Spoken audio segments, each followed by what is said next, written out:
First of all, I would like to express my great gratitude to Ferenc Medl Institute and Center Professor Network to give us this great opportunity, first of all, to work together and to show results of our researchers in this conference. Apart from this, I would like to express my belief that this network will be the cornerstone in future projects and very successful projects as much as this one is. The topic I'm going to present today is the civil aspects of this theme. Yes, as we already have noticed, this topic, this general topic, the impact of digital platforms and social media, has a lot of legal aspects, and they are almost equal. But this one, civil law action, could be of the importance because it is the less discussed, at least this morning.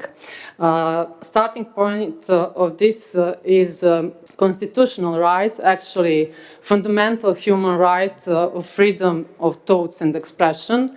And Constitution of Republic of Serbia provided that freedom of thoughts and expression shall be guaranteed, as well as the freedom to seek, receive, and impart information and ideas through speech, writing, art, or in some other manner. Of course, this right has the aim to enable citizens to express their opinion and not to be fear of the punishment or other putting in different position just because they think in some way. But this freedom, actually one part of this freedom, this part regarding the expression, not opinion, may be restricted by the law if necessary to protect the rights and reputation of others, to uphold the authority and objectivity of the court, and to protect public health, the moral of democratic society, and the national security of the Republic of Serbia. So this general provision is just general, but we have some special provisions that provides special cases in which this freedom could be restricted. One of the, all those lex specialis provisions are not numerous clauses cases. That means that if something is not explicitly forbidden, that does not mean it is allowed. And in this range, it is allowed or forbidden when it comes to civil law. According to some survey, the most frequent violations of the human rights are in relation to threatening content, compromising security, insults, unfounded accusation, hate speech, and discrimination. And I choose to speak just on that because this is almost half of the reported internet-based violations. In that case, we are talking about violation of the right of equity. And in Serbia, there are several provisions, actually laws, that regulate this special topic. First one, and the dominant one, is law on prohibition of discrimination of the Republic of Serbia. The others are law on public information and media and code on journalists. All those laws are from this century, actually a few years ago, if we can say that. Law on prohibition of discrimination of the Republic of Serbia is very important because this law puts the general framework for combat against discrimination and hate speech, but law on public information and media, as well as code on journalists, is important for the respect of the responsibility for the infringement of the human right we talk about. So apart from the criminal offense, and we have up to 3 years in prison, and if the infringer is public officer, it's even more, from 3 months to 5 years. We have a lot of civil law claims.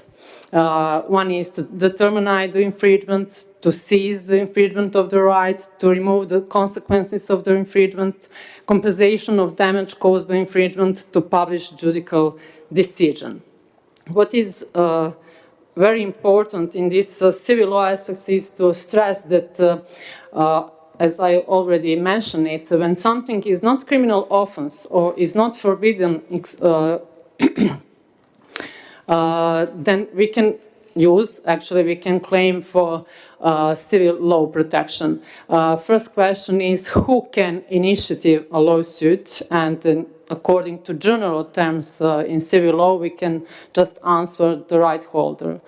Every person which has the right and his right is infringed could claim one of those claims I already mentioned. But according to law on prohibition discrimination, we have even special rules, what is not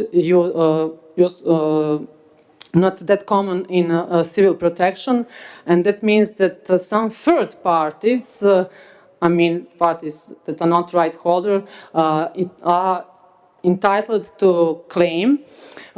This is special rules for discrimination and hate speech, except damage compensation, and those parties are commissioner for the protection of equity, as well as organization in charge. That means organization who are in charge for minority rights or some other rights of the group or certain groups. And tester. Tester is the person who put himself deliberately in some situation according to the discrimination acts, and he is in charge to verify if the provisions of these regulations are applied in concrete case. Next question is who could be responsible for the infringement?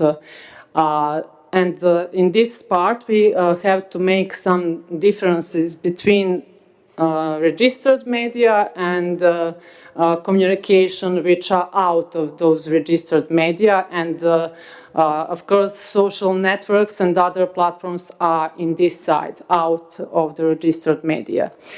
It's much better for the infringed party if the communication that concerned harmful or infringement is done by a registered media, or because in that case we have a responsible person and it is editor-in-chief. And if we talk about damage compensation, apart from this, journalists also could be responsible for that. In these cases, plaintiff has to prove the fault. If it is about non-registered media, then we apply rules from law on prohibition of discrimination, and of course that responsible person is discriminator. It depends if the discrimination is the result of direct act or indirect act of discrimination. The first case, we have a responsible person independently of the fault, and the other presumption of the fault is applying. And what is special topic in this part, because we have those general rules. In that sense, I don't think about general rules of civil law, but rules that we can apply for all others except registered media, is the question about responsibility of internet intermediaries, actually service provider. And we have a law on electronic commerce, which propose that when the service provider is responsible, when he knew or could have known about the unlawful actions of service users or the content of the data and did not remove or disable the access to the given data immediately upon acknowledgement of an unlawful action of data. Provider has an obligation to inform competent state authority about infringement occupied via the internet, and provider has an obligation to disclose and to remove content or disable access to it in accordance to court or administrative decision. There is no obligation to monitor the content on the internet, and the most used services are out of domestic jurisdiction, and that is the main problem regarding the infringement committed via the internet. About direct infringer, of course, according to general special rules, we can decide on his responsibility, and special problem in the internet communication could be problem in identifying the person, and which I already mentioned about the service provider activity. So, as final remarks, I would like to stress a few questions arises. Who is an infringer is of the great importance in order to choose which law will apply in concrete case. Who is an injured person is also of importance because we have to know who is entitled to claim for protection. Where is the harmful content published is of great importance to decide whether is registered media or just internet platforms. In the first place, we can apply law on public information and media, and in the second, we have a lot of problems regarding the internet providers and their responsibility, as well as the identifying the infringer. And last question is, what does right holder claim for? Because for all other claims except damage compensation, it's not necessary to prove the fault. Actually, the fault is not of relevance for the responsibility. And the problem that we already stressed this morning is the question if the infringer is under the jurisdiction of domestic law or not, which is quite common for all of us in the region, in Europe and the world, etc. So that is everything I wanted to present today. Thank you for your attention.